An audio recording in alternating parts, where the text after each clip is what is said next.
Hi students, welcome to learn with SRG.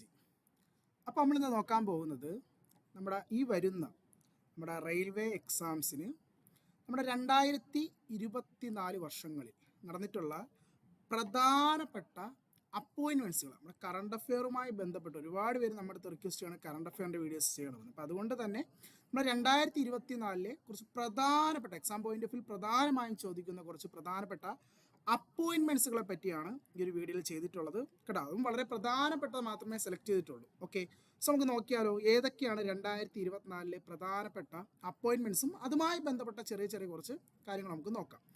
So നമ്മുടെ ഇതിലേക്ക് പോവാം. നമ്മുടെ ഫസ്റ്റ് അപ്പോയിൻമെൻറ്റ് നോക്കടാ, എന്താണ്? Who has been appointed as the 11th chairman of ISR. നമ്മുടെ ISRയുടെ 11ാമത്തെ ചെയർമാനായി അപ്പോയിൻമെൻറ്റ് ചെയ്തത് ആരെയാണ്? സോ വളരെ പ്രധാനപ്പെട്ട ഒരു അപ്പോയിൻമെൻ്റ് ആണ്. വി നാരായണനാണ് ISRയുടെ 11ാമത്തെ ചെയർമാനായി അപ്പോയിൻമെൻറ്റ് ചെയ്തത്. സോ വളരെ പ്രധാനമായി ചോദിക്കുന്ന ഒരു അപ്പോയിൻമെൻ്റ് ആണ്. അപ്പോൾ ISR എന്ന് പറഞ്ഞാൽ നമുക്കറിയാം അത് രൂപീകരിച്ച വർഷം ഏത് വർഷമാണ്? നമ്മുടെ 1969 ISR രൂപീകരിച്ചത് കേട്ടോ. അതും സ്റ്റാറ്റിക്കലി ചോദിക്കുന്ന ഒരു ചോദ്യമാണ്. ISR രൂപീകരിച്ച വർഷം ഏതാണ്? 1969. ISRയുടെ ഹെഡ്ക്വാർട്ടേഴ്സ് വരുന്നത് ബാംഗ്ലൂരാണ്. നമ്മുടെ ബാംഗ്ലൂരാണ് ISRയുടെ എന്താണ് ഹെഡ്ക്വാർട്ടേഴ്സ്. 1969 രൂപീകരിച്ചത്. അതുപോലെ നമ്മുടെ ISRയുടെ പ്രധാനപ്പെട്ട 2 സെൻറ്റേഴ്സാണ്. ഒന്ന് സതീഷ് ധവാൻ സ്പേസ് സെൻറ്റർ അല്ലേ, നമ്മുടെ സതീഷ് ധവാൻ സ്പേസ് സെൻറ്റർ. എന്താ സതീഷ് ധവാൻ സ്പേസ് സെൻറ്ററിൻ്റെ ഇമ്പോർട്ടൻസ്? നമ്മുടെ ISRയുടെ സാറ്റലൈറ്റ് ലോഞ്ചിങ് സെൻറ്റർ ആണ് അല്ലേ, ഉപഗ്രഹ വിക്ഷേപണ കേന്ദ്രം. എവിടെയാണത്? ശ്രീഹരിക്കോട്ട. നമ്മുടെ ശ്രീഹരിക്കോട്ട എവിടെയാ? ആന്ധ്രാപ്രദേശ് അല്ലെ. നമ്മുടെ ആന്ധ്രാപ്രദേശിലെ ശ്രീഹരിക്കോട്ട സതീഷ് ധവാൻ സ്പേസ് സെൻറ്ററിലെ സാറ്റലൈറ്റ് ലോഞ്ചിങ് സെൻറ്റർ. അതുപോലെയാണ് നമ്മുടെ VSSC അല്ലെ, നമ്മുടെ വിക്രം സാരാഭായി സ്പേസ് സെൻറ്റർ അല്ലെ, VSSC അല്ലെ. VSSC ഇമ്പോർട്ടൻസ് എന്താണ്? നമ്മുടെ റോക്കറ്റ് ലോഞ്ചിങ് സെൻറ്റർ. ISRയുടെ എന്താണ്? റോക്കറ്റ് വിക്ഷേപണ കേന്ദ്രം. അത് നമ്മുടെ തിരുവനന്തപുരം തുമ്പയാണ് VSSCയുടെ ഹെഡ്ക്വാർട്ടേഴ്സ്, വിക്രം സാരാഭായി സ്പേസ് സെൻറ്ററിൻ്റെ ഹെഡ്ക്വാർട്ടേഴ്സ്. ഓക്കെ, സോ അതും എക്സാമിന് ചോദിക്കും. Satish Dhawan Space Centre headquarters എവിടെയാണ്, അല്ലെങ്കിൽ VSSC എവിടെയാണ്? VSSC ഇവിടെ തുമ്പ, സതീഷ് ധവാൻ സ്പേസ് സെൻറ്റർ ഇവിടെ ശ്രീഹരിക്കോട്ട, ആന്ധ്രാപ്രദേശിൽ അല്ലേ. പക്ഷേ ISRയുടെ ഹെഡ്ക്വാർട്ടേഴ്സ് ചോദിച്ചാൽ ISRയുടെ ഹെഡ്ക്വാർട്ടേഴ്സ് ബാംഗ്ലൂരാണ്. ഏത് വർഷമാണ്? 1969. സോ ആരാ നിലവിലെ ചെയർമാൻ? വി നാരായണനാണ് കറൻ്റ്ലി ISR ചെയർമാൻ എന്ന് പറയുന്നത്. Okay, V Narayanan. Okay, then അടുത്ത അപ്പോയിൻമെൻറ്റിലോട്ട് പോയാലോ. നമ്മുടെ അടുത്ത അപ്പോയിൻമെൻറ്റ് ആരെ നോക്കാം. Who has been appointed as the new governor of the Reserve Bank of India. വളരെ ഇമ്പോർട്ടൻ്റ് ആയിട്ടുള്ള ഒരു അപ്പോയിൻമെൻ്റ് ആണ്. എക്സാം പോയിന്റ് ഓഫ് വ്യൂ ചോദിക്കും. RBI നമ്മുടെ റിസർവ് ബാങ്ക് ഓഫ് ഇന്ത്യയുടെ പുതിയ ഗവർണർ ആരാണ്? സഞ്ജയ് മൽഹോത്ര. ഇമ്പോർട്ടൻ്റ് ആണ്. റിസർവ് ബാങ്കിൻ്റെ 26ാമത് കേട്ടോ, റിസർവ് ബാങ്ക് ഓഫ് ഇന്ത്യയുടെ 24ാമത് എന്താണ് നമ്മുടെ 26ാമത് ഗവർണറാണ് ആര്? നമ്മുടെ സഞ്ജയ് മൽഹോത്ര എന്ന് പറയുന്നത് കേട്ടോ. റിസർവ് ബാങ്ക് ഓഫ് ഇന്ത്യയുടെ എത്രയാണ്? 26ാമത്തെ എന്താണ് ഗവർണറാണ്. ഓക്കെ, എന്നാണ് റിസർവ് ബാങ്ക് ഓഫ് ഇന്ത്യ രൂപീകരിച്ചത്? റിസർവ് ബാങ്ക് ഓഫ് ഇന്ത്യ രൂപീകരിച്ചത് ഏത് വർഷമാണ്? അത് 1935. ഏത് വർഷമാണ്? 1935 ഏപ്രിൽ 1 കേട്ടോ. 1935 April 1 reserve Bank of India എന്ത് ചെയ്യുന്നത്? രൂപീകരിച്ചത് കേട്ടോ. അത് വളരെ ഇമ്പോർട്ടൻ്റ് ആണ്, ചോദിക്കും. റിസർവ് ബാങ്ക് ഓഫ് ഇന്ത്യ രൂപീകരിച്ചത് ഏത് വർഷമാണ്? 1935 ഏപ്രിൽ 1. അതും ഇങ്ങനെ ക്വസ്റ്റ്യൻ ചോദിക്കാം. ഈ റിസർവ് ബാങ്ക് ഓഫ് ഇന്ത്യ രൂപീകരിക്കാൻ കാരണമായ കമ്മിറ്റി ഏതാണ്? അതും ചോദിക്കും കേട്ടോ. ഹിൽട്ടൺ യങ്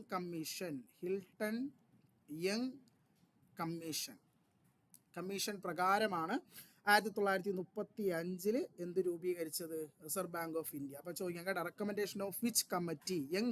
ഹിൽട്ടൺ യങ് കമ്മീഷൻ്റെ റെക്കമെൻഡേഷൻ പ്രകാരമാണ് എന്ത് രൂപീകരിച്ചത്? Reserve Bank of India. ഏത് വർഷം? 1935 ഏപ്രിൽ. ഹെഡ്ക്വാർട്ടേഴ്സ് എവിടെയാണ്? മുംബൈ. നമ്മുടെ മുംബൈ ആണ് റിസർവ് ബാങ്ക് ഓഫ് ഇന്ത്യയുടെ എന്താണ് ഹെഡ്ക്വാർട്ടേഴ്സ്. ഓക്കെ, അതുപോലെ തന്നെ reserve Bank of India nationalise ചെയ്ത വർഷം ഏതാണ്? അത് 1949. അതും നോട്ട് ചെയ്യണം കേട്ടോ. RBI നാഷണലൈസ് ചെയ്ത വർഷം 1949 റിസർവ് ബാങ്ക് ഓഫ് ഇന്ത്യ എന്ത് ചെയ്യുന്നത്? നാഷണലൈസ് ചെയ്തത് കേട്ടോ. അപ്പോൾ രൂപീകരിച്ചത് 1935 ഏത് കമ്മിറ്റി പ്രകാരം? ഹിൽട്ടൺ യങ് കമ്മിറ്റി പ്രകാരവും. Reserve Bank of India nationalise ചെയ്ത വർഷം ചോദിച്ചാൽ അത് 1949 കേട്ടോ. നിലവിലെ ഗവർണർ ആരാ? ഇപ്പോൾ കറൻ്റ് നമ്മുടെ റിസർവ് ബാങ്ക് ഗവർണർ എന്ന് പറയുന്നത് സഞ്ജയ് മൽഹോത്ര. എത്രാമത്തെ ഗവർണറാ? 26ാമത്തെ റിസർവ് ബാങ്ക് ഓഫ് ഇന്ത്യയുടെ ഗവർണറാണ് ആര്? സഞ്ജയ് മൽഹോത്ര. സോ ഒരു ഇമ്പോർട്ടൻറ്റ് അപ്പോയിൻമെൻ്റ് ആണ്, ചോദിക്കാൻ നല്ല ചാൻസ് ഉള്ള ഒരു ക്വസ്റ്റ്യൻ ആണ്. സോ നോട്ട് ചെയ്ത് വെക്കുക. ഓക്കെ, ദെൻ അടുത്ത അപ്പോയിൻമെൻറ്റിലോട്ട് പോയാലോ. അടുത്ത ആരാണ്? Who has been elected as the president of FICCI for 2024-25. Okay, FICCI എന്താണ്? The federation of Indian chambers of commerce and industry കേട്ടോ. അതിൻ്റെ ഫുൾ ഫോം നമുക്ക് ചിലപ്പോഴൊക്കെ ഈ ഇങ്ങനെയുള്ള ഓർഗനൈസേഷൻ്റെ ഫുൾ ഫോമും ചോദിക്കാറുണ്ട്. സോ ഫുൾ ഫോം പഠിച്ചു വയ്ക്കുക. FICCI എന്താണ്? Federation of Indian chambers of commerce and industry, ഇതാണ് ഫുൾ ഫോം. ഇതിൻ്റെ ഇപ്പോൾ നിലവിലെ പ്രസിഡന്റായി എലക്ട് ചെയ്ത ആരാണ്? ഹർഷവർദ്ധൻ അഗർവാളാണ്. ആരാണ്? ഹർഷവർദ്ധൻ അഗർവാൾ. അപ്പോൾ നിങ്ങൾ ഈ പേര് പഠിക്കുമ്പം ഫുൾ പേര് പഠിച്ചില്ലെങ്കിലും കുഴപ്പമില്ല, ജസ്റ്റ് നമുക്ക് പെട്ടെന്ന് ഓർക്കാൻ. ഇപ്പോൾ ഹർഷവർദ്ധൻ എന്ന് ഓർത്താലും മതി. നമുക്ക് ഹർഷവർദ്ധൻ എന്ന് പറയുന്ന വളരെ ഫേമസ് ഒരു രാജാവില്ലേ നമ്മുടെ വർദ്ധന ഡൈനാസ്റ്റിയിൽ, അപ്പോൾ പുള്ളിയെ ഓർത്താൽ മതി. ഹർഷവർദ്ധൻ അഗർവാളാണ് FICCയുടെ എന്താണ് ഇപ്പോൾ പ്രസിഡന്റായി എലക്ട് ചെയ്തത്. അപ്പോൾ രൂപീകരിച്ച വർഷം 1927 ഹെഡ്ക്വാർട്ടേഴ്സ് വരുന്നത് ന്യൂഡൽഹിയാണ് കേട്ടോ. ഒട്ടുമിക്ക നമ്മുടെ ഏതൊരു ഒരു ഡിപ്പാർട്ട്മെൻറ്റ് വന്നാലും അതിൻ്റെ ഹെഡ്ക്വാർട്ടേഴ്സ് എവിടെയാണ് വരുന്നത്? ന്യൂഡൽഹിയാണ് വരുന്നത്. റയറായി മാത്രമാണ്. ഇപ്പോൾ നമുക്ക് കൊണ്ട് RBI അടുത്ത് മുംബൈ ആയിരുന്നു അല്ലേ. അങ്ങനെ റയറായി വരുന്ന മാത്രമേ വേറെ സ്ഥലത്തേക്ക് വരൂ. കൂടുതലും നമ്മൾ 99% വരുന്നത് ഇവിടെ തന്നെയാണ്. മിക്കതെല്ലാം ന്യൂഡൽഹി തന്നെയാണ്. സോ FICCI എന്താണ്? Federation of Indian chambers of commerce and industry. ഏത് വർഷമാണ്? 1927. ഇവിടെ ഹെഡ്ക്വാർട്ടേഴ്സ് ന്യൂഡൽഹിയാണ് ഹെഡ്ക്വാർട്ടേഴ്സ് വരുന്നത്. ഓക്കെ, ആരാ ഇപ്പോൾ നിലവിലെ പ്രസിഡന്റ്? ഹർഷവർദ്ധൻ അഗർവാളാണ് നിലവിലെ എന്താണ് പ്രസിഡന്റ്. ഓക്കെ, ദെൻ അടുത്ത ക്വസ്റ്റ്യനോട് പോയാലോ. അടുത്ത പുതിയ അപ്പോയിൻമെന്റ് നമുക്ക് നോക്കാം. Who has been appointed as the 51st chief justice of India. വളരെ ഇമ്പോർട്ടൻ്റ് ആണ്, ഇത് സ്ഥിരമായി ചോദിക്കുന്നതാണ് നമ്മുടെ സുപ്രീം കോടതി ചീഫ് ജസ്റ്റിസിനെ പറ്റി. സോ നമുക്ക് ചോദിക്കുന്നതാണ്, എപ്പോഴും കറണ്ടായി ചോദിക്കാറുണ്ട് സുപ്രീം കോടതി ചീഫ് ജസ്റ്റിസ് ആര്. അപ്പം നമ്മുടെ ഇപ്പോഴത്തെ പറഞ്ഞാൽ നമ്മുടെ നിലവിൽ 51ാമത്തെ ചീഫ് ജസ്റ്റിസ് ആണ് ഇരിക്കുന്നത്. നമ്മുടെ സഞ്ജീവ് ഖന്ന. ഇമ്പോർട്ടൻ്റ് ആണ്, നോട്ട് ചെയ്ത് വെക്കുക. ചോദിക്കുന്ന ചോദ്യമാണ്. സുപ്രീം കോടതിയുടെ 51ാമത്തെ, അതും നോട്ട് ചെയ്യുക. എത്രാമത്തെ? 51ാമത്തെ ചീഫ് ജസ്റ്റിസ് ആരാണ്? സഞ്ജീവ് ഖന്ന. സഞ്ജീവ് ഖന്നയാണ് 51ാമത്തെ ചീഫ് ജസ്റ്റിസ്. ഈ സുപ്രീം കോടതി ഓഫ് ഇന്ത്യ, നമ്മുടെ സുപ്രീം കോടതി നിലവിൽ വന്ന വർഷം ഏതെന്നറിയോ? അത് 1950 ജനുവരി 26 എന്ന് പറഞ്ഞാൽ നമ്മുടെ ഫസ്റ്റ് റിപ്പബ്ലിക് ഡേ ആണ് അല്ലേ. 1950 ജനുവരി 26 സുപ്രീം കോടതി നിലവിൽ വന്നത്. എന്നാൽ ആദ്യത്തെ സിറ്റിംഗ് ആണ് ചോദിക്കുന്നതെങ്കിൽ ആദ്യത്തെ സിറ്റിംഗ് ജനുവരി 28 കേട്ടോ. നിലവിൽ എസ്റ്റാബ്ലിഷ് ചെയ്ത വർഷം 26, 28 ആദ്യത്തെ സിറ്റിംഗും. ആരെന്നറിയോ? ആദ്യത്തെ ചീഫ് ജസ്റ്റിസ്. അതും വളരെ ഇമ്പോർട്ടൻ്റ് ആണ്, സ്റ്റാറ്റിക്കായിട്ട് ചോദിക്കുന്നതാണ്. സുപ്രീം കോടതിയുടെ ആദ്യത്തെ ചീഫ് ജസ്റ്റിസ് ആരാണ്? HJ ഖനിയ. HJ ഖനിയയാണ് സുപ്രീം കോടതിയുടെ ആദ്യത്തെ എന്താണ് ചീഫ് ജസ്റ്റിസ് എന്ന് പറയുന്നത്. ആരാണ്? HJ ഖനിയ. അപ്പം നിലവിൽ ആരാ? നിലവിൽ സഞ്ജീവ് ഖന്ന. എത്രാമത്തെയാ? 51ാമത്തെ ചീഫ് ജസ്റ്റിസ് ആണ് ആര്? സഞ്ജീവ് ഖന്ന. സോ ഒരു ഇമ്പോർട്ടൻ്റ് ആയിട്ടുള്ള ഒരു അപ്പോയിൻമെൻ്റ് ആണ്. കൃത്യമായി എന്ത് ചെയ്യുക? നോട്ട് ചെയ്ത് വെക്കുക. എക്സാം പോയിന്റ് ഓഫ് വ്യൂ എന്താണ് ചോദിക്കുന്ന ഒരു ക്വസ്റ്റ്യൻ ആണ് കേട്ടോ, ഈ സുപ്രീം കോടതി ചീഫ് ജസ്റ്റിസ് ആരെന്നുള്ളത് കേട്ടോ. സോ അതുപോലെ ഫസ്റ്റത്തെ ഓർത്തിരിക്കുക. ആരാണ് ഫസ്റ്റത്തെ? HJ ഖനിയാണ് ആദ്യത്തെ ചീഫ് ജസ്റ്റിസ്. ഓക്കെ, ദെൻ അടുത്ത അപ്പോയിൻമെൻറ്റിലോട്ട് പോയാലോ. നമ്മുടെ അടുത്ത appointment, who has been appointed as the new finance secretary of India. ഇന്ത്യയുടെ ഇപ്പോഴത്തെ നിലവിലെ ഫിനാൻസ് സെക്രട്ടറി ആരാണ്? ഇതും നമുക്ക് എക്സാമിന് ചോദിക്കുന്ന ഒരു ഇമ്പോർട്ടൻ്റ് ആയിട്ടുള്ള ഒരു അപ്പോയിൻമെൻ്റ് ആണ്. സോ കൃത്യമായി പഠിച്ചു വെക്കുക. നിലവിൽ നമ്മുടെ പുതിയ ഫിനാൻസ് സെക്രട്ടറി ആയിട്ട് ചുമതലയെടുത്തത് തുഹിൻ ഖണ്ട പാണ്ഡെ കേട്ടോ. തുഹിൻ ഖണ്ട പാണ്ഡെയാണ് നിലവിലെ ഇപ്പോഴത്തെ നമ്മുടെ ഫിനാൻസ് സെക്രട്ടറി ആയി ചുമതലയേറ്റത്. നമ്മുടെ പുതിയ ഫിനാൻസ് സെക്രട്ടറി ആയി ചുമതലയേറ്റത് ആരാണ്? തുഹിൻ ഖണ്ട പാണ്ഡെയാണ്. സോ ഇതും നമുക്ക് ചോദിക്കുന്ന ഒരു അപ്പോയിൻമെൻ്റ് ആണ്, കൃത്യമായി നോട്ട് ചെയ്യുക. നിലവിലെ ഫിനാൻസ് സെക്രട്ടറി ആരും ചോദിച്ചാൽ ആരാണ്? തുഹിൻ കണ്ട പാണ്ഡെ. ഓക്കെ, അടുത്ത അപ്പോയിൻമെൻറ്റിലോട്ട് പോയാലോ. നമ്മുടെ അടുത്ത appointment, who has been re elected as 18th Lok Sabha speaker. നമ്മുടെ 18ാമത്തെ ലോക്സഭാ സ്പീക്കറായി ചുമതലയേറ്റത് ആരാണ്? അത് ഓം ബിർളയാണ്. ആരാണ്? ഓം ബിർള. ഓം ബിർളയാണ് നമ്മുടെ 18ാമത് ലോക്സഭാ സ്പീക്കറായി എന്ത് ചെയ്യുന്നത്? ചുമതലയേറ്റത് കേട്ടോ. വളരെ ഇമ്പോർട്ടൻ്റ് ആണ്, ചോദിക്കാൻ നല്ല ചാൻസ് ഉള്ള ഒരു അപ്പോയിൻമെൻ്റ് ആണ് കേട്ടോ. നിലവിലെ ലോക്സഭാ സ്പീക്കർ. അപ്പം നമ്മുടെ ലോക്സഭാ സ്പീക്കറിനെയൊക്കെ പറ്റി പറയുന്ന കോൺസ്റ്റിറ്റ്യൂഷൻ്റെ ആർട്ടിക്കിൾ എത്രയാ? 93 അല്ലേ ലോക്സഭ. നമ്മളൊരു ആർട്ടിക്കിൾ, ഇന്ത്യൻ കോൺസ്റ്റിറ്റ്യൂഷൻ്റെ ആർട്ടിക്കിൾ ഏറ്റവും പ്രധാന ആർട്ടിക്കിളാണ് ലോക്സഭാ സ്പീക്കറിനെ പറ്റി പറയുന്ന ആർട്ടിക്കിൾ 93 അല്ലേ. സോ അതുപോലെ തന്നെ നമ്മുടെ ആദ്യത്തെ ലോക്സഭാ സ്പീക്കർ സ്റ്റാറ്റിക്കിൽ ചോദിക്കാൻ നല്ല ചാൻസ് ഉള്ളതാണ്. ആദ്യത്തെ ലോക്സഭാ സ്പീക്കർ ആരാ? അത് GV മൗലാങ്കർ ആണ്. GV മൗലാങ്കർ ആണ് ഇന്ത്യയുടെ ആദ്യത്തെ ലോക്സഭാ സ്പീക്കർ എന്ന് പറയുന്നത് കേട്ടോ. ഇപ്പോൾ നമ്മുടെ ഓം ബിർള എത്രാമത്തെയാ? 18ാമത് ലോക്സഭാ സ്പീക്കറാണ് ആര്? ഓം ബിർള. ആദ്യത്തെ ചോദിച്ചാൽ ആദ്യത്തെ ആരുടെ? GV മൗലങ്കർ ആണ്. ഏത് ആർട്ടിക്കിളാണ് ലോക്സഭാ സ്പീക്കറിനെ പറ്റി പറഞ്ഞ ആർട്ടിക്കിൾ 93. സോ വളരെ ഇമ്പോർട്ടൻ്റ് ആയിട്ട് എക്സാം പോയിന്റ് ഓഫ് വ്യൂ ചോദിക്കുന്ന ഒരു അപ്പോയിൻമെൻ്റ് ആണ് ലോക്സഭാ സ്പീക്കർ ആരെന്നുള്ളത്. സോ കൃത്യമായി നോട്ട് ചെയ്യുക. ആരാണ്? ഓം ബിർള. ഓം ബിർളയാണ് 18ാമത്തെ ലോക്സഭാ സ്പീക്കർ. ദെൻ അടുത്ത അപ്പോയിൻമെൻറ്റിലേക്ക് പോയാലോ. നമ്മുടെ അടുത്ത appointment, who has been appointed as the new chairman of SIDBI. Okay, SIDBI വളരെ ഇമ്പോർട്ടൻ്റ് ആയി ചോദിക്കുന്ന ഒരു ഓർഗനൈസേഷനാണ് സിഡ്ബി. ഇപ്പോൾ സിഡ്ബി എന്ന സ്ഥാപനത്തിൻ്റെ ഫുൾ ഫോം എന്താ? ഇതിൻ്റെ സ്ഥാപനത്തിൻ്റെ ഫുൾ ഫോമാണ് Small Industrial Development Bank of India. വളരെ ഇമ്പോർട്ടൻ്റ് ആണ്. സിഡ്ബിയുടെ ഫുൾ ഫോം എന്താണ്? Small Industries Development Bank of India. Okay, so രൂപീകരിച്ച വർഷം 1990 ഇത് രൂപീകരിച്ചത്. ഹെഡ് ക്വാർട്ടേഴ്സ് വരുന്നത് നമ്മുടെ UPയുടെ ക്യാപിറ്റലായ ഏതാ? ലക്നൗ. സോ അത് ഇമ്പോർട്ടൻ്റ് ആണ്, കാരണം നമുക്ക് വെറൈറ്റി ആയിട്ട് ഒരു സ്ഥലം ഹെഡ് ക്വാർട്ടേഴ്സ് കിട്ടിയില്ല. ലക്നൗ ആണ് എന്തിൻ്റെ ക്യാപിറ്റൽ? സിഡ്ബിയുടെ ക്യാപിറ്റൽ. അപ്പോൾ സിഡ്ബിയുടെ പുതിയ ചെയർമാനായി ചുമതലയേറ്റ ആളാണ് മനോജ് മിത്തൽ. ആരാണ്? മനോജ് മിത്തലാണ് സിഡ്ബിയുടെ നിലവിലെ എന്തായിട്ട് വരുന്നത്? ചെയർമാനായി വരുന്നത്. സോ സിഡ്ബിയുടെ പുതിയ ചെയർമാൻ ആരാടാ? മനോജ് മിത്തൽ. എന്താണ് സിഡ്ബിയുടെ ഫുൾ ഫോം?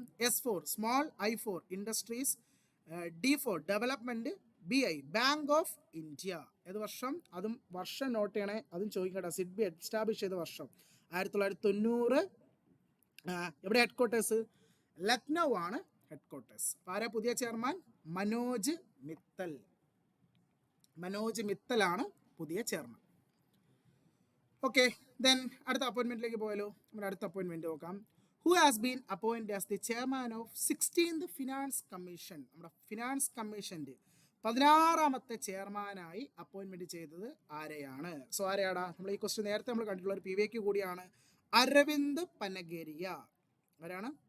അരവിന്ദ് പനഗരിയാണ് നമ്മുടെ 16ാമത് ഫിനാൻസ് കമ്മീഷൻ ചെയർമാനായി അപ്പോയിൻമെൻറ്റ് ചെയ്ത. ആരെയാണ്? അരവിന്ദ് പനഗരിയ. അപ്പോൾ നമ്മുടെ ഫിനാൻസ് കമ്മീഷൻ, ആദ്യത്തെ ഫിനാൻസ് കമ്മീഷൻ രൂപീകരിച്ച വർഷം അറിയോ? ഏത് വർഷമാണ് ഫിനാൻസ് കമ്മീഷൻ രൂപീകരിച്ചത്? അത് 1951. ഏത് വർഷമാണ്? 1951 ആർട്ടിക്കിൾ, നമ്മുടെ ഇന്ത്യൻ കോൺസ്റ്റിറ്റ്യൂഷൻ ആർട്ടിക്കിൾ എത്രയാ? അതും ചോദിക്കുന്ന ഒരു ആർട്ടിക്കിളാണ് 280 അല്ലേ. ഫിനാൻസ് കമ്മീഷനെ പറ്റി പറയുന്ന ആർട്ടിക്കിൾ എത്രയാണ്? ആർട്ടിക്കിൾ 280 ഫിനാൻസ് കമ്മീഷനെ പറ്റി പറയുന്നത്. എന്താണ് ആർട്ടിക്കിൾ എന്ന് പറയുന്നത്? സോ നമ്മുടെ ഫിനാൻസ് കമ്മീഷൻ ചെയർമാൻ, അതും PVQ ആണ് ചോദിച്ചിട്ടുണ്ട്, KC നിയോഗിയാണ് നമ്മുടെ ആദ്യത്തെ ഫിനാൻസ് കമ്മീഷൻ ചെയർമാൻ എന്ന് പറയുന്നത്. സോ നമ്മുടെ നിലവിലെ ഇപ്പോഴത്തെ ഫിനാൻസ് കമ്മീഷൻ ചെയർമാൻ എന്ന് പറയുന്നത് ആരാണ്?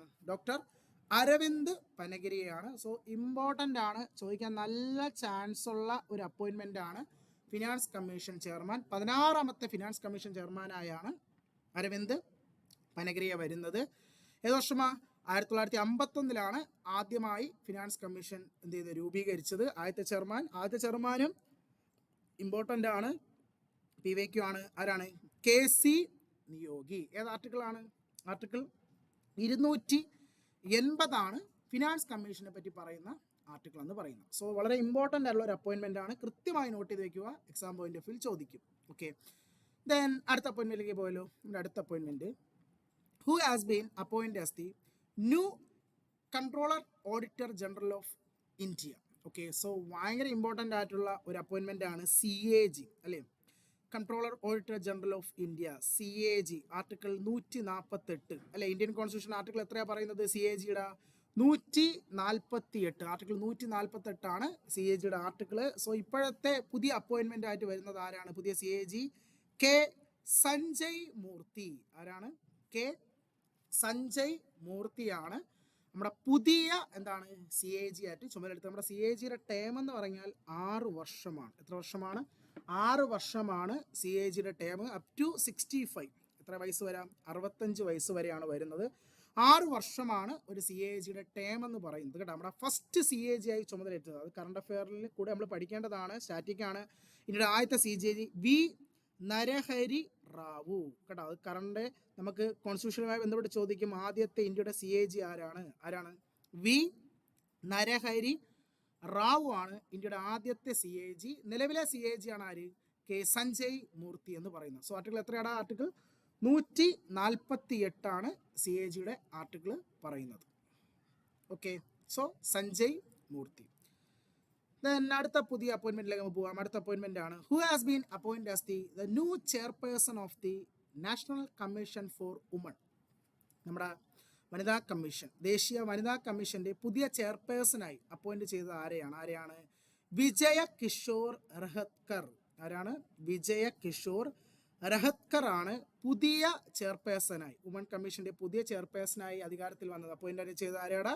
വിജയ കിഷോർ റഹത്കർ ആണ് പുതിയ വുമൺസ് കമ്മീഷന്റെ ചെയർപേഴ്സൺ. നമ്മുടെ വുമൺസ് കമ്മീഷൻ രൂപീകരിച്ച വർഷം എന്നറിയാമോ? 1992 ആണ് എസ്റ്റാബ്ലിഷ് ചെയ്തത്, under national woman commission act 1990. അതും ചോദിക്കും, ഇമ്പോർട്ടൻ്റ് ആണ്. അതായത് 1990 നാഷണൽ വുമൺ കമ്മീഷൻ ആക്ട് പ്രകാരം 92 സ്ഥാപിച്ചു. അങ്ങനെ തന്നെ പഠിക്കണം കേട്ടോ. ആക്ട് വന്നത് 1990, പക്ഷെ നിലവിൽ വന്നപ്പോഴാണ് 2 വർഷം കഴിഞ്ഞ് 92 നിലവിൽ വന്നത്. ആദ്യത്തെ ചെയർപേഴ്സൺ, അതും വളരെ ഇമ്പോർട്ടൻ്റ് ആണ്, വുമൻസ് കമ്മീഷൻ ആദ്യത്തെ ചെയർപേഴ്സൺ ആരാണ്? ജയന്തി പട്നായിക് ആണ്. അതും ഇമ്പോർട്ടൻ്റ് ആണ്, സ്റ്റാറ്റിക്കായി പഠിച്ചു വെക്കേണ്ടതാണ്. വുമൻസ് കമ്മീഷൻ്റെ ആദ്യത്തെ ചെയർപേഴ്സൺ ആരാണ്? ജയന്തി പട്നായിക് ആണ് ആദ്യത്തെ ചെയർപേഴ്സൺ. നിലവിലെ ചെയർപേഴ്സൺ ആണ്, ഇപ്പോഴത്തെ കറണ്ട് ആയിട്ടുള്ള ചെയർപേഴ്സൺ ആണ് വിജയ കിഷോർ റഹത്കർ. അപ്പോൾ എന്നാ വുമൻസ് കമ്മീഷൻ നിലവിൽ വന്നത്? 92. ഏത് ആക്ട് പ്രകാരം? 1990 ആക്ട് പ്രകാരമാണ് നിലവിൽ വന്നത്. സോ അടുത്ത അപ്പോയിൻമെന്റിലേക്ക് പോയല്ലോ. നമ്മുടെ അടുത്ത അപ്പോയിൻമെന്റ്, who has been appointed as the new vice chief of the air staff. വളരെ ഇമ്പോർട്ടൻ്റ് ആണ്. നമ്മുടെ ഒരു 3 പാർട്ടുണ്ട്, അതായത് നമ്മുടെ ആർമി, അതുപോലെ തന്നെ എയർ, ദെൻ അതുപോലെ നേവി. ഇതിൻ്റെ 3ൻ്റെയും പുതിയ ചീഫുകൾ ആരെന്നുള്ള കൃത്യമായി പഠിച്ചിരിക്കുക. ഇത് 3 കമ്പയർ ചെയ്ത് പഠിക്കേണ്ടതാണ്. സോ നമ്മുടെ ഇപ്പോൾ എയർ ആണ്. എയർ സ്റ്റാഫിൻ്റെ പുതിയ ചീഫായിട്ട് വന്ന ആളാണ് അമർപ്രീത് സിംഗ്. ആരാണ്? അമർപ്രീത് സിംഗ്. അമർപ്രീത് സിംഗ് ആണ് എയർ സ്റ്റാഫിൻ്റെ പുതിയ ചീഫായിട്ട് അധികാരത്തിൽ വന്നത്. ആരാണ്? അമർപ്രീത് സിംഗ്. ആരാണ്? അമർപ്രീത് സിംഗ്. ഓക്കെ, അതുപോലെയാണ് അടുത്തത്. നിങ്ങൾ നോക്കിയാണ്, who has been appointed as the new vice chief of the army staff. നേരത്തെ നമ്മൾ കണ്ടത് എയർ സ്റ്റാഫാണ്. അടുത്തത് ആർമി സ്റ്റാഫിൻ്റെ പുതിയ വൈസ് ചീഫായി വന്നത് ആരാണ്? അത് ഉപേന്ദ്ര ദ്വിവേദി കേട്ടോ. ആരാണ്? ഉപേന്ദ്ര ദ്വിവേദി കേട്ടോ. ഉപേന്ദ്ര ദ്വിവേദിയാണ് എന്താണ് പുതിയ ആർമി ചീഫിൻ്റെ ആർമിയുടെ ചീഫായിട്ട് വന്നത്. ആരാണ്? ഉപേന്ദ്ര ദ്വിവേദി. ഓക്കെ, അടുത്ത 3ാമത്തേത് നോക്കടാ, who has been appointed as the new chief of naval staff അല്ലേ. നാവൽ നമ്മൾ ആദ്യം എയർ കണ്ടു. എയർ ആരായിരുന്നു? അമർപ്രീത് സിംഗ്. അത് കഴിഞ്ഞ് ആർമി കണ്ടു. ആർമി ആരാ? ഉപേന്ദ്ര ദ്വിവേദി. അടുത്ത് നേവലിൻ്റെ പുതിയ ചീഫായിട്ട് വന്നത് ആരാണ്? ദിനേശ് കെ ത്രിപാഠി. ആരാണ്? Dinesh K Tripathi. Okay, so അത് 3 ഒരുമിച്ച് ഞങ്ങൾ പഠിച്ചു വയ്ക്കുക. അതിൻ്റെയൊക്കെ എയർ ആരായിരുന്നു? എയർ അമർപ്രീത് സിംഗ് അല്ലേ. അത് കഴിഞ്ഞ് നമ്മൾ കണ്ടത് ആർമി അല്ലേ. ആർമിയുടെ ആരാണ്? ഉപേന്ദ്ര ദ്വിവേദി അല്ലേ. ദെൻ അടുത്തതാ ഇപ്പോൾ നേവിയിൽ ആരാടാ? ദിനേശ് കെ ത്രിപാഠി. എടാ ദിനേശ് കെ ത്രിപാഠി എന്ന് ഓർത്താലും മതി അല്ലേ. നോക്കടാ അല്ലേ. ഫസ്റ്റ് എയറിൻ്റെ ആരാ? അമർപ്രീത് സിംഗ്. ആർമിയുടേത് ഉപേന്ദ്ര ദ്വിവേദി. നാവി ത്രിപാഠി, ത്രിപാഠി കേട്ടോ. ദ്വിവേദി ഏതാ? ആർമി. ത്രിപാഠി ഏതാ? ത്രിപാഠി നേവി. ഓക്കെ, സോ ഇത് മൂന്നും ഒരുമിച്ച് പഠിച്ചു വെച്ചാൽ ഇത് മൂന്നിൻ്റെയും പുതിയ അപ്പോയിൻമെൻറ്റ് നമുക്ക് എന്ത് ചെയ്യാം? ഒരുമിച്ച് ഓർത്ത് വെക്കാൻ പറ്റും. കാരണം ഇതിലിപ്പോൾ ഏത് ക്വസ്റ്റ്യൻ വന്നാലും ഓപ്ഷനിൽ ഇവരുടെ പേരുകൾ കാണും. സോ ഇവർ മൂന്നിൽ ആരെങ്കിലുമൊക്കെ കാണും. സോ നമ്മളെ കൺഫ്യൂസ്ഡ് ആക്കാൻ വേണ്ടി ചോദിക്കും. So air Amarpreet Singh, army Upendra Dwivedi, navy Tripathi, Dinesh K Tripathi. Okay, so 3 അപ്പോയിൻമെൻറ്റും അങ്ങനെ എന്ത് ചെയ്യുക? പഠിച്ചു വെക്കുക. ദെൻ അടുത്ത അപ്പോയിൻമെൻറ്റിലേക്ക് പോയാലോ. അടുത്ത appointment, who has been appoint as the new director general of Indian guard. നമ്മുടെ coastal ഗാർഡാണ്.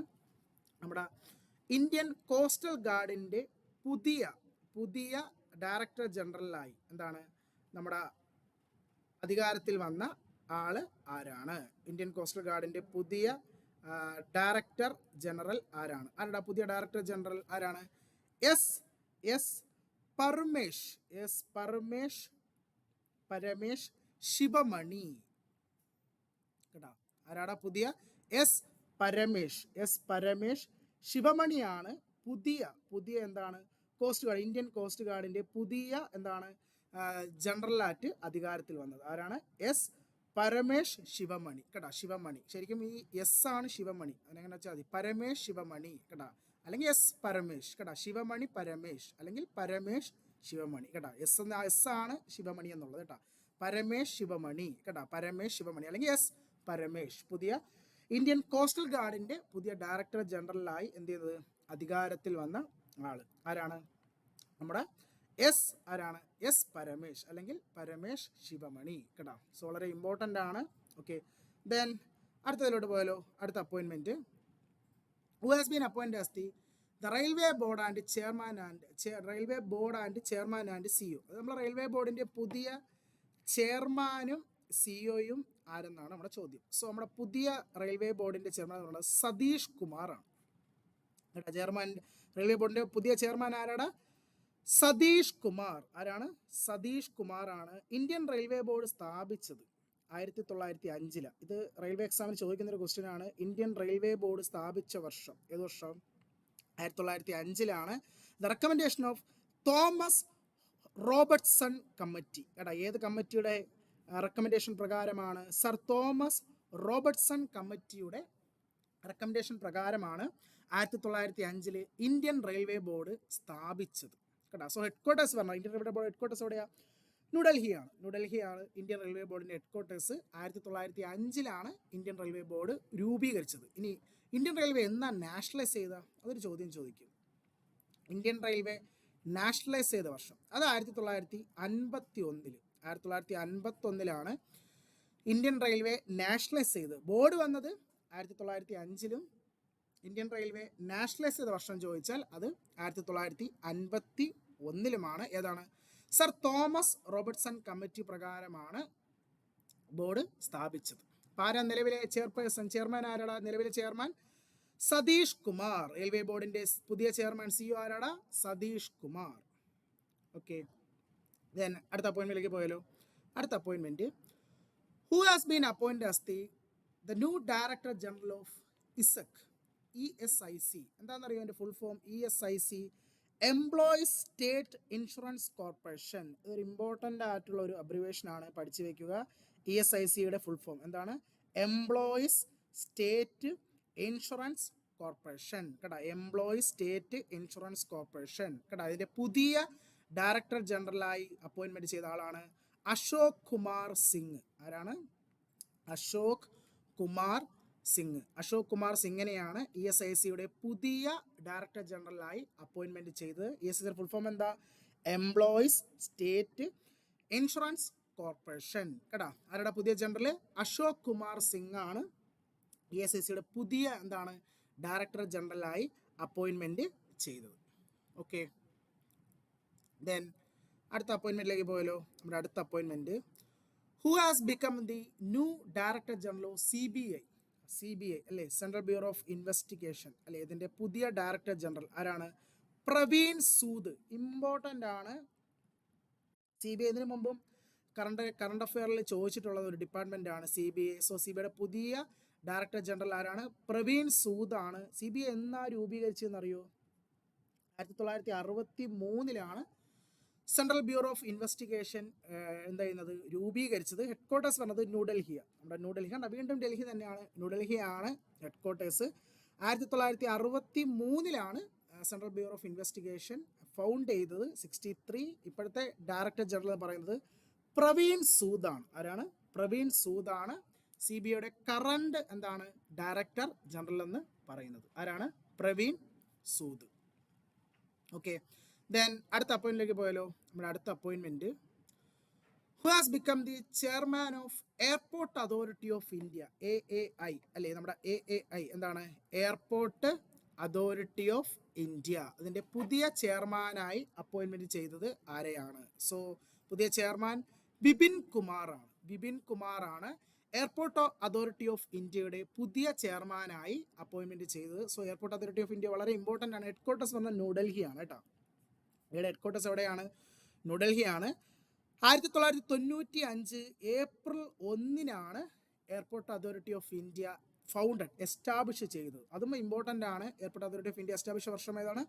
1995 April 1 airport Authority of India എന്ത് ചെയ്യുന്നത്, ഫൗണ്ട് ചെയ്തത്. ഹെഡ് ക്വാർട്ടേഴ്സ് എവിടെയാ? ന്യൂഡൽഹിയാണ്. അതുപോലെ ഇന്ത്യൻ എയർവേ എന്ന നാഷണലൈസ് ചെയ്തെന്നറിയോ? ഇപ്പം നേരത്തെ RBI കണ്ടതാണ് അല്ലേ. 1949 RBI.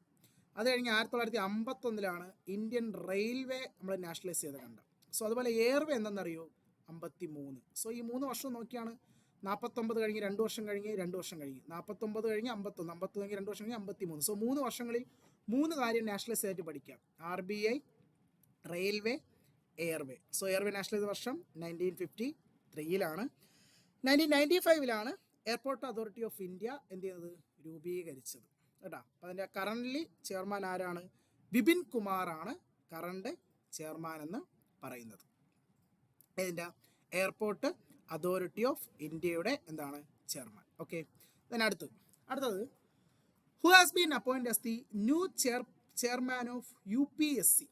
നമ്മുടെ UPSCയുടെ പുതിയ ചെയർമാൻ ആരാണ് അല്ലേ? നമ്മുടെ UPSC അല്ലേ, യൂണിയൻ പബ്ലിക് സർവീസ് കമ്മീഷൻ അല്ലെ, full form union public service commission. ആരാടാ പുതിയ ചെയർമാൻ? പ്രീതി സുദൻ. ആരാണ്? പ്രീതി സുദനാണ് നിലവിലെ UPSC ചെയർമാൻ എന്ന് പറഞ്ഞത്. UPSC എന്നാ രൂപീകരിച്ചതെന്നറിയോ?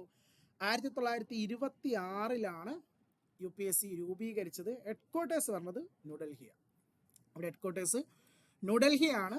UPSCയുടെ എന്താണ് ഹെഡ് ക്വാർട്ടേഴ്സ്. 1926 UPSC രൂപീകരിച്ചത്. നിലവിലെ ചെയർമാൻ ആരെന്ന് ചോദിച്ചാൽ ആരാണ്? പ്രീതി സുദൻ ആണ് നിലവിലെ UPSC എന്താണ് ചെയർമാൻ എന്ന് പറയുന്നത്. ആരാണ്?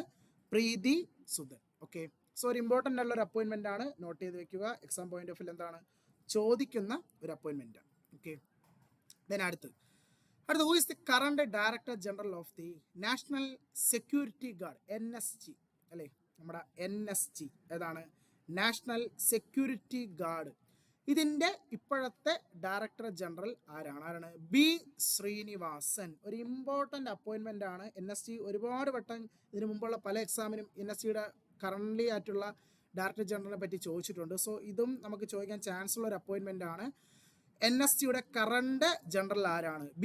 ശ്രീനിവാസൻ. B. ശ്രീനിവാസനാണ് NSGയുടെ കറണ്ട് ഡയറക്ടർ ജനറൽ. NSG രൂപീകരിച്ചത് 1986. നമുക്ക് ഒരുപാട് അല്ലേ ഇമ്പോർട്ടൻ്റ് വർഷമാണ്, ഒരുപാട് GK ഉള്ളൊരു വർഷമാണ് 1986. സോ 1986 NSG രൂപീകരിച്ചത്. ഹെഡ് ക്വാർട്ടേഴ്സ് എവിടെയാണ്? ന്യൂഡൽഹിയാണ് NSGയുടെ എന്താണ് ഹെഡ് ക്വാർട്ടേഴ്സ്. NSGയുടെ ഹെഡ് ക്വാർട്ടേഴ്സ് എവിടെയാണ്? ന്യൂഡൽഹി. ഏത് വർഷം? 1986 B. ശ്രീനിവാസനാണ് ഡയറക്ടർ ജനറൽ. ഓക്കെ, ദെൻ അടുത്ത പോയാലോ. നമ്മുടെ അടുത്ത appointment, who has been appointed as the director of enforcement directorate. നമ്മുടെ ED അല്ലേ, നമ്മുടെ ED ആണ്. ഏത്? EDയുടെ ഫുൾ ഫോം ആണ് എന്ത്? Enforcement directorate. അതിൻ്റെ പുതിയ ഡയറക്ടറായിട്ട് അപ്പോയിൻമെൻറ്റ് ചെയ്ത ആരാണ് രാഹുൽ നവീൻ. രാഹുൽ നവീനെയാണ് നമ്മുടെ ഇ ഡിയുടെ പുതിയ ഡയറക്ടർ ജനറലായി അപ്പോയിൻമെൻറ്റ് ചെയ്ത Rahul Naveen. So E D രൂപീകരിച്ച വർഷം 1956 1956 ഇ ഡി രൂപീകരിച്ചത്. ഹെഡ് ക്വാർട്ടേഴ്സ് ന്യൂഡൽഹി തന്നെ. വീണ്ടും ന്യൂഡൽഹി തന്നെയാണ് ഹെഡ് ക്വാർട്ടേഴ്സ്. നമ്മുടെ എല്ലാ ഡിപ്പാർട്ട്മെൻറ്റിൻ്റെയും അല്ലേ 99% ഡിപ്പാർട്ട്മെൻറ്റ് ഹെഡ് ക്വാർട്ടേഴ്സ് ന്യൂഡൽഹിയാണ്. സോ അതുകൊണ്ട് തന്നെ നിങ്ങൾ മാറി വന്ന ഡിപ്പാർട്ട്മെൻറ്റുകൾ മാത്രം കൂടുതൽ ശ്രദ്ധിച്ചാൽ മതി, ബാക്കിയെല്ലാം ന്യൂഡൽഹി ആയിട്ട് അങ്ങ് ഓർത്താൽ മതി. പിന്നെ വർഷം കൃത്യമായി നോട്ട് ചെയ്യുക. 1956 ഇ ഡി എന്ത് ചെയ്യുന്നത്, ഫൗണ്ട് ചെയ്തത്. നിലവിലെ ഡയറക്ടർ എന്ന് പറയുന്നത് രാഹുൽ നവീനാണ്. ഓക്കെ, സോ ഞാൻ നിങ്ങൾക്കിപ്പം ഈ ഒരു സെറ്റിൽ വളരെ പ്രധാനപ്പെട്ട 2024 അപ്പോയിൻമെൻറ്റ്സുകളും അതുമായി ബന്ധപ്പെട്ട കാര്യങ്ങളാണ് പറഞ്ഞിട്ടുള്ളത്. നിങ്ങൾ ഈ വീഡിയോ എപ്പോഴും ശ്രദ്ധിക്കേണ്ട കാര്യം ഇപ്പോൾ കറണ്ട് അഫെയർ ആണ്, അപ്പോയിൻമെൻറ്റ്സ് ആണ്. നമ്മൾ ഒരുപാട് അങ്ങ് മനസ്സിലോട്ട് ചേർത്ത് പഠിക്കേണ്ട ആവശ്യമില്ല. നിങ്ങൾ തൽക്കാലം ഇതിപ്പോൾ എന്ത് ചെയ്യുക, ഒരു തവണ നോക്കുക. അത് കഴിഞ്ഞ് 2-3 ദിവസങ്ങളുടെ ഇടവേളകൾ ഇട്ടിട്ട് ഒരു 1-2 വട്ടം ഈ വീഡിയോ നിങ്ങൾ എന്ത് ചെയ്യുക, ഒന്ന് കണ്ടാൽ ഈ ആൾക്കാരുടെ പേരുകൾ നിങ്ങളുടെ മനസ്സിലങ്ങ് നിൽക്കും. അപ്പോൾ എക്സാം പോയിന്റ് ഓഫ് വ്യൂ പോകുമ്പോൾ നിങ്ങൾക്ക് പെട്ടെന്ന് എന്ത് ചെയ്യാൻ പറ്റും, ഓപ്ഷനിൽ നിന്ന് ഈ ആൻസർ എടുക്കാൻ പറ്റും. സോ അതുകൊണ്ട് തന്നെ ഇത് കാണാതെ പഠിക്കേണ്ട ആവശ്യമില്ല. 2-3 വട്ടം ഇതേ ക്വസ്റ്റ്യൻസ് എന്ത് ചെയ്യാതെ മനസ്സിൽ കൂടെ ഇങ്ങനെ എന്താണ് ക്വസ്റ്റ്യൻ ആൻസർ ആ പേരുകൾ ഇങ്ങനെ മനസ്സിൽ കൂടെ കണ്ടാൽ മതി. നിങ്ങൾക്ക് എന്ത് ചെയ്യാം, ഈ ആൾക്കാരുടെ പേരുകൾ മനസ്സിൽ നിൽക്കും. പിന്നെ നിങ്ങൾക്ക് എക്സാമിന് ഓപ്ഷൻ ഉണ്ട്, ഇതുപോലെ ആയിരിക്കില്ലല്ലോ, 4 ഓപ്ഷൻ ഉണ്ട്. ആ ഓപ്ഷൻ നിങ്ങൾ ആരെ സെലക്ട് ചെയ്താൽ മതി, നമ്മുടെ ആളെ സെലക്ട് ചെയ്താൽ മതി. അപ്പോൾ അതുകൊണ്ട് തന്നെ ഈ അപ്പോയിൻമെൻറ്റ്സുകൾ ഒരു 3-4 വട്ടമെങ്കിലും എന്ത് ചെയ്യുക, വീഡിയോ നിങ്ങൾ കൃത്യമായി കാണുക. അപ്പം നിങ്ങൾക്ക് ഈ ആൾക്കാർ നിങ്ങളുടെ മനസ്സിൽ എന്ത് ചെയ്യും, ഒന്ന് സെറ്റാവും. ഓക്കെ, സോ അടുത്തും ഞാൻ ഇതുപോലുള്ള നമുക്ക് എക്സാമിന് വേണ്ടപ്പെട്ട പ്രധാനപ്പെട്ട കറണ്ട് അഫയേഴ്സുമായി ബന്ധപ്പെട്ടുള്ള വീഡിയോസുമായിട്ട് വരുന്നതാണ്. നിങ്ങൾക്ക് എന്തെങ്കിലും സജഷൻ ഉണ്ടെങ്കിൽ എന്ത് ചെയ്യാം, കമൻറ്റ് ബോക്സിൽ പറയാം. കറണ്ട് അഫെയർ തന്നെ എന്തെങ്കിലുമൊക്കെ പുതുതായിട്ടുള്ള ഇനിയിപ്പോൾ നമ്മൾ അവാർഡുകൾസ് അതുപോലെ തന്നെ ഇതൊക്കെ നമ്മൾ ചെയ്യുന്നതാണ്. സോ നിങ്ങൾക്ക് എന്തെങ്കിലുമൊക്കെ അഭിപ്രായങ്ങൾ ഉണ്ടെങ്കിൽ കമൻറ്റ് ബോക്സിൽ എന്ത് ചെയ്യാം, പറയാം. അതിൻ്റെയൊക്കെ മാക്സിമം എന്നെ കൊണ്ട് പറ്റുന്ന രീതിയിൽ ഞാൻ നിങ്ങൾക്ക് പ്രസൻറ്റ് ചെയ്ത് തരുന്നതാണ്. ഓക്കെ, സോ നമുക്ക് അടുത്ത വീഡിയോയുമായി വീണ്ടും കാണാം. Okay, thank you.